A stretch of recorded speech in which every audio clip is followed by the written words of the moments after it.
Welcome back again in English with Parth sir. An ultimate pack of MCQ is here for you. Exam is coming soon, so be alert and practice more.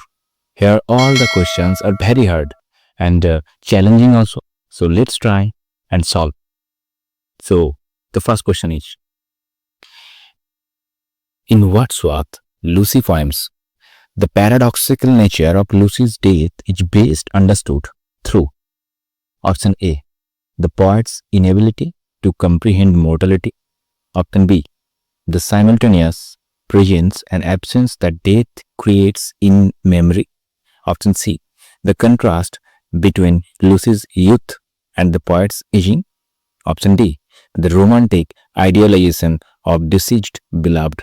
Let's try to solve the answer. তাহলে এখানে যে paradoxical একটা view point দেওয়া হয়েছে লুসির মৃত্যু সম্পর্কে, সেটা কোন অপশনটা সম্পর্কে, অপশনটা থ্রু দিয়ে আমরা ভালোভাবে বুঝতে পারছি। তাহলে যদি আমরা অপশনগুলো দেখি তাহলে নিশ্চিতভাবে আমাদের option B is the correct answer. কারণ এখানে সাইমultaneously একসাথে প্রেজেন্স করছে, যেটা প্রেজেন্স আর অ্যাবসেন্স। লুসির বর্তমান অবস্থা মানে লুসির কন্ডিশন কি, মারা গেছে এখন, লুসি কিভাবে নেচারের সাথে থাকতো, নেচার থেকে কিভাবে রাখতো, সবকিছু দেখানো হয়েছে। এবং তার যে একটা অ্যাবসেন্টিজম সেটাও কিন্তু কবি এখানে দেখিয়েছেন, দ্য ডেথ। তাই এটা ক্রিয়েটস করেছে তার মেমোরি সম্পর্কে কবি এখানে উল্লেখ করেছেন। তাই এখানে the option B is the correct answer. Going to the next question. The metrical innovation in Shelley's Ode to the West Wind, the Tarja rima adapted into sonnet form South 2. Option A, echo Dante's Divine Comedy structurally.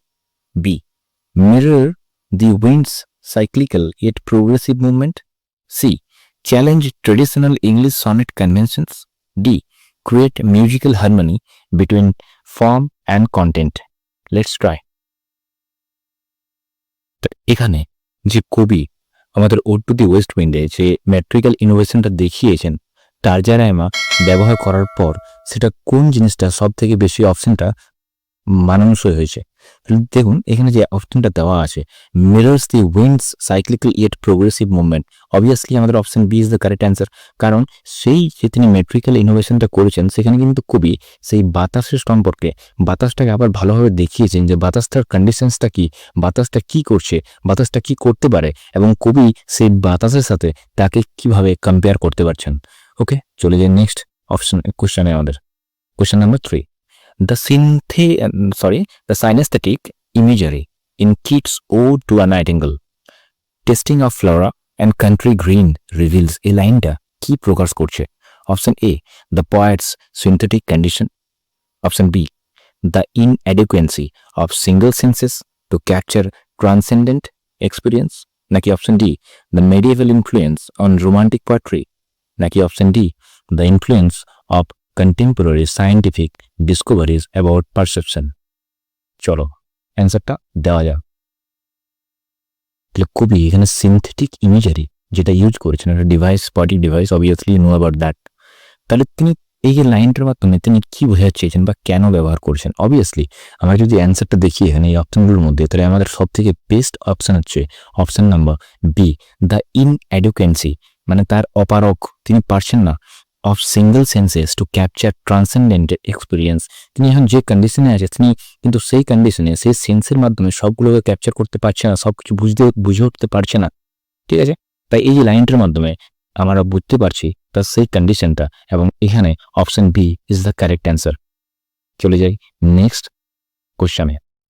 In autumn, Keats' personification of autumn as harvester sitting careless on a granary floor suggest।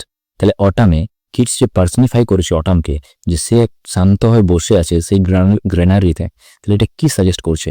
Option A, goddess Demeter's benevolent presence. নাকি option B, autumn's unconscious abundance and natural generosity.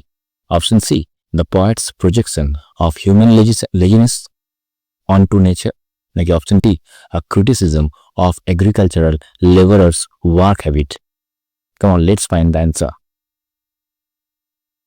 তাহলে দেখো option A, ডেমাটার্স যে benevolent presence, সেটাও কিন্তু তিনি বোঝাতে চাইছেন না। সব থেকে বেস্ট অপশন যদি এখানে পড়ে বুঝতে পারা যায় তাহলে option B is the correct answer. কারণ autumn's unconscious abundance and natural জেনারেসিটিকে তিনি বুঝিয়েছেন যে অটামে কীভাবে শস্যগুলা কীভাবে ফসল হচ্ছে, তিনি সেই জিনিসটাকে কিন্তু বোঝাতে চেয়েছেন আর কি। ওকে, তাহলে চলে যাই আমরা নেক্সট কোশ্চেনে। Question number 5, the dramatic irony in Tennyson's Ulysses emerges from gap between। তো ড্রামাটিক আইরনিটা টেনিসনের যে ইউলিসিসে সেটা কি গ্যাপটা দেখিয়েছে, কিভাবে কি গ্যাপটা উঠে এসছে।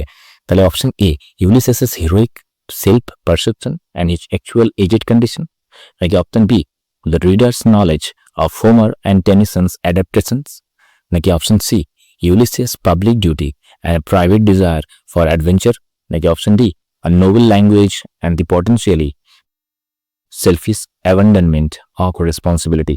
চলো এর অ্যান্সারটা খুঁজে নিই। তাহলে এই কোশ্চেনের পারফেক্ট অ্যান্সার হচ্ছে আমাদের ডি। এবার আমি বুঝিয়ে দিচ্ছি কেন ডি। ওকে, তো ড্রামাটিক আইরনিতে তিনি এখানে কি ব্যবহার করছেন টেনিসন স্যার, ইউলিসিসের সেই গ্যাপটা, ইউলিসিস কবিতাতে তিনি দুটো গ্যাপ দেখিয়েছেন কিন্তু কি একটা, যেটা আমরা রিডার্সটা নিশ্চিতভাবেই সেটা বুঝতে পারি, বা আমরা দেখবে তোমরা যখন এ বি সি পড়বে তোমরা নিশ্চিতভাবে ভাববে যে হয়তো কোনো একটা এবিসির মধ্যে কিছু একটা হতে পারে, কিন্তু but the correct answer is D, the Nobel language. তার যে মুখের ভাষা, তার বলার ধরন এবং কবিও যেভাবে লিখেছেন তাকে রূপক হিসেবে ইউজ করে, তাহলে তার দারুণ ল্যাঙ্গুয়েজ, সেটা দারুণ একটা noble language. And the potentially selfish abandonment. এবং আমরা ভাবি, আমরা রিডার্সরা বুঝতে পারি, রিডার্সরা যদি ভালোভাবে দেখে তাহলে বুঝতে পারা যায় যে হয়তো ইউলিসিস তার সেলফিশনেসটা কাজে লাগাচ্ছে এবং তাই সে অ্যাবান্ডন করে তার রেসপন্সিবিলিটি ছেড়ে দিয়ে পর সে রাজ্য থেকে চলে যাচ্ছে। তাহলে option D is the correct answer. তাহলে চলে যায় next question. Question number 6, ব্রাউনিংস use of dramatic monologue in the last ride together creates psychological complexity.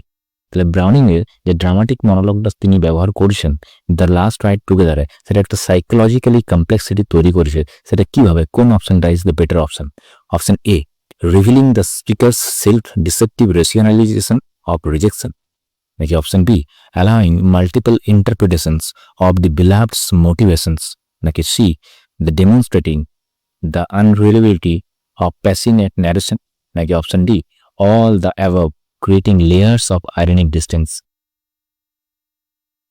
তাহলে এই কবিতাতে যখন আমরা অপশনগুলো দেখছি, অবভিয়াসলি প্রতিটা অ্যান্সারই যেন মনে হচ্ছে যে সবগুলো ঠিক অবভিয়াসলি। তাহলে আমাদের যখন অ্যান্সার দিচ্ছি তাহলে আমাদের অপশন হচ্ছে D, all the above creating layers of ironic distance. তাহলে ব্রাউনিং এর যে ড্রামাটিক মনোলগটাতে সে সাইকোলজিক্যাল কমপ্লেক্সিটি তৈরি করছে, প্রতিটা অপশন পড়লেই বুঝতে পারবে যে প্রতিটাই কিন্তু যথার্থ। তাই option D is the right answer. চলো যে নেক্সট কোশ্চেনে। The blast beruffled thrush in Hardy's poem functions as a complex symbol because it A. represents Hardy's own artistic voice persisting despite criticism, like B. embodies irrational hope in deterministic universe, like C. suggests that natural instinct transcend human intellectual despair, like D. all the above, creating deliberate ambiguity about meaning। তাহলে obviously সব অপশনগুলো পড়ে পর তুমি বুঝতে পারবে যে প্রত্যেক অপশনে কিন্তু কিছু না কিছু ভাবে আমাদের এখানে যথার্থ। তাই D option, all the above creating deliberate ambiguity about meaning. এখানে দেখো ব্লাস্ট বিরাফেল্ড, এখানে কিন্তু পাখিটাকে বলা হচ্ছে। সেখানে হার্ডি কিন্তু পাখিটাকে বলেছে যে পাখিটা সেই ঠান্ডার সময়, সেই বরফের সময় যখন বরফ পড়ছে বা তুষারপাত হচ্ছে, সেই সময় যখন সেই সময়টা শেষ হয়ে যাচ্ছে, সেই সন্ধ্যা হয়ে আসছে, সেই দিনটা, সেই বছরটা শেষ হয়ে আসছে, সেই সেঞ্চুরিটা শেষ হয়ে আসছে, তখন তাকে কিন্তু উদ্দেশ্য করে বলেছে তিনি যে ব্লাস্ট বিরাফেল্ড। তাই all of the above creating deliberate ambiguity about meaning, মিনিংটা কিন্তু ক্লিয়ার স্পষ্ট নয়। তাই অপশন ডিটা ইজ দ্য কারেক্ট অ্যান্সার। চলে যায় নেক্সট কোশ্চেনে। The temporal structure of Yeats' The Wild Swans at Cool, 19 years between visits, specifically evokes the metonic cycle used in ancient astronomy, নাকি B, the period of Yeats' unrequited love for Modgon, নাকি C, the symbolic number of completion and new beginning, নাকি D, the average lifespan of wild swans at Irish climate। Let's try to solve the answer। তাহলে তোমরা জানো যে ইয়েটসের জীবনে কিন্তু একটা প্রেমিকা ছিলেন, সেটা হচ্ছে মডগন। তার ভালোবাসা কিন্তু তিনি পায়নি, অনেকবার চেয়েছেন তাও তিনি পায়নি। কিন্তু তাই এই যে temporal structure of years the wild swans at Coole, এখানে তিনি তিনি বোঝাতে চেয়েছেন যে 19 years between visits, already 19 years পর যখন তিনি একবার এসেছেন তখন তার আগের দিনগুলো মনে পড়ছে, এবং মনে পড়ছে সেই সময় যে হাঁসগুলো খেলা করছিল তারা কিন্তু ন্যাচারাল জীব হয়েও তারা যেমন আছে সেরকমই আছে, কিন্তু তিনি কবি এখানে প্রচণ্ড দেরি করে এসছে। এবং আরেকটা কি কারণ, তার কিন্তু বয়সটা অলরেডি চলে গেছে। কাকে ভালোবেসে? মডগণকে ভালোবেসে। তাহলে অবভিয়াসলি আমাদের এখানে অপশন বি যদি আমরা দেখি তাহলে is the correct answer. The period of Yeats unrequited love for Maud Gonne, 19 বছর ধরে ভালোবেসেও কিন্তু তিনি কিচ্ছু পায়নি, তিনি খালি হাতে ফিরে এসছেন তার প্রেমিকার কাছ থেকে। তাই option B is the correct answer. চলে যান নেক্সট কোশ্চেনে। When string meeting subverts traditional war poetry by using paradigm instead of perfect rhyme to create dissonance, নাকি B, locating the encounter in hell rather than on earth, নাকি C, making the enemy speak the poem's most profound truths, নাকি D, all of the above, systematically inverting heroic conventions। চলে যাই আমাদের অ্যান্সারে। তাহলে A, B, C এই অপশনগুলো যখন তুমি পড়বে বুঝতে পারবে যে প্রতিটা অপশনই কিন্তু যথার্থ। তাই লাস্টের যে অপশনটা আছে all of the above is the correct answer. Systematically inverting heroic conventions, তিনি কিন্তু ধুয়ে মুছে সাফ করে দিচ্ছে সেই প্রতিনিয়ত তথাকথিত যুদ্ধের যে একটা ধারণাকে তার এই স্ট্রিং মিটিংয়ের মাধ্যমে। চলে যাই next question. The ambiguous identity, যেটা বোঝা যায় না তাকে বলা হয় অ্যাম্বিগুয়াস, নট ক্লিয়ার। ওকে, তাহলে দ্য অ্যাম্বিগুয়াস আইডেন্টিটি, সেই পরিচয়টা the listeners in de la Mare's poem suggest, কি সাজেস্ট করছে? সুপারন্যাচারাল বিংস জাজিং হিউম্যান ফেথলেস ফুলনেস, নাকি B the collective unconscious responding to archetypal calls, নাকি C future generations will inherit our unfulfilled promises, নাকি D the deliberate unknowability of what lies beyond human understanding. Come on, let's find the answer. তাহলে option যদি দেখি তাহলে option এ, B, C কিন্তু কিছুই আমাদের clear স্পষ্ট বোঝা যাচ্ছে না। তাই অপশন ডি যেটা আমাদের ক্লিয়ার এবং পারফেক্ট অ্যান্সার সেটা হচ্ছে ডি দ্য ডেলিভারেট আননোবিলিটি। কি আছে আমরা জানি না, ডেলিভারেট আননোবিলিটি অফ হোয়াট লাইজ, কি আছে আমাদের জন্য বিয়ন্ড আমাদের হিউম্যান আন্ডারস্ট্যান্ডিং, আমাদের মানুষের বোঝার বোধগম্যের অদূরে, সেটা আমরা জানি না। তাই এটা হচ্ছে দ্য listeners, sorry option D the deliberate unknowability হচ্ছে আমাদের পারফেক্ট অ্যান্সার। চলে যাই next question. In Siestus to Conquer, Goldsmith critique of sentimental comedy is achieved through, তিনি তার যে সেন্টিমেন্টাল কমেডিটা ক্রিটিক করেছেন তিনি তার কিভাবে তিনি অ্যাচিভ করেছেন। মনে রাখবে প্রতিটা কোশ্চেন কিন্তু অনেক ডিফিকাল্ট লেভেলের, হার্ড লেভেলের দিয়েছে এই কারণেই যাতে তোমরা প্র্যাকটিস করে তোমাদের নিজের কোয়ালিটিটাকে বুঝতে পারো। ওকে, চলে যাও অপশানে। Keats manipulation contradicting the sentimental heroine ideal, B Marlowe's class-based personality split, exposing social hypocrisy, like C, the play's celebration of natural behavior over artificial refinement, like D, all of the above, systematically parodying contemporary theatrical conventions. Let's find the answer. অপশনটা যদি দেখা যায় তাহলে কেটসের ম্যানিপুলেশনটাও কিন্তু important, মার্লোর যে class based personality আছে সেটাও কিন্তু তুলে ধরছে, হিপোক্রেসিটা যে বড় ঘরের মেয়েদের সাথে সে ঠিকঠাকভাবে কথা বলতে পারে না, কিন্তু গরিবদের সাথে সে ভালোভাবে কথা বলতে পারে, নিচু মানে জাতের বা নিচু কাস্টের মেয়েদের সাথে সে ভালোভাবে কথা বলতে পারে, সেটা হচ্ছে হিপোক্রেসি। এবং the play celebration the natural behaviour over artificial refinement, এটাও কিন্তু যথার্থ। তাই option D is all of the above যে অপশনটা আছে systematically paradigm contemporary theatrical conventions, সেটা হচ্ছে the perfect and accurate answer। চলে যাই next question. So a choice of Serbo-Bulgarian war as setting for arms in the man is strategically significant because it was minor conflict that exposed the absurdity of all military glory, like B, it involved Western European powers manipulating Balkan nationalism, like C, British audiences would view it as exotic yet recognizably similar to their own military pretensions, like D, saw could critique military romanticism without directly attacking British imperial policy. Let's find the answer.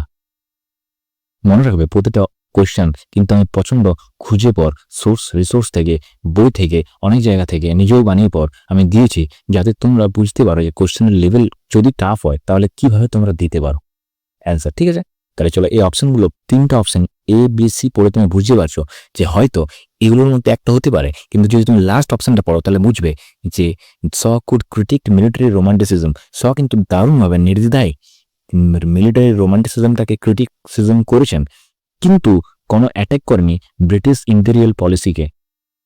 তাহলে option D is the correct and right answer. চলে যাই next question. The legal system in Galsworthy justice functions as a metaphor for option A, the mechanistic determinism that denies human moral complexity, B, society's inability to distinguish between crime and circumstance, C, the bourgeois preference for order over compassion, নাকি D, all of the above representing systemic dehumanization. ওকে, চলো চলে যাই অ্যান্সারে। তাহলে এটার answer যদি দেখা যায় তাহলে অবভিয়াসলি উপরের এ এবং বি এবং সি প্রতিটাই কিন্তু মিল খাচ্ছে আমাদের অপশনের সাথে। লিগাল সিস্টেমটাকে তুলে ধরেছে গার্লসওয়ার্থি জাস্টিসে, সেটা কিন্তু একটা মেটাফোর, তিনি একটা আলাদা কিছু বোঝাতে চাইছে তার এই নাটকের মাধ্যমে। সেটা কি?